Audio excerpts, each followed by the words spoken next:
నేనేమనుకున్నానంటే ప్రతిపక్ష నాయకుడు జగన్మోహన్ రెడ్డి గారు క్రిస్టియన్ భావజాలం ఉన్నటువంటి వ్యక్తి కదా. సో అలాంటి వ్యక్తి మీద బురద చల్లటానికి, హిందువులు మొత్తాన్ని అతనికి వ్యతిరేకం చేయడానికి ఇలాంటి రాజకీయపరమైనటువంటి దాడి జరుగుతుందేమోనని ఇనీషియల్గా నేను కూడా భావించాను. కానీ వెంకటేశ్వర స్వామి ఊరుకుంటారు? స్వామి ఊరుకోరు కదా.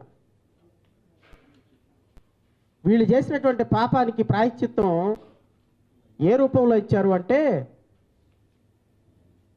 40 సంవత్సరాల నుంచి ఏ ఒక్క చిన్న స్టిగ్మా కూడా లేని ఒక హెరిటేజ్ కంపెనీకి సంబంధించి అసలు ఈ లడ్డూ వ్యవహారం బయటికి రావటానికి కారణం, లడ్డూ మీద ఈ విధంగా అపవాదు వేసి వాళ్ళ ఆర్థిక మూలాలు పెంచుకోవడానికి చేసినటువంటి ప్రయత్నం వెంకటేశ్వర స్వామి చెప్పకనే బయటపెట్టేశారు.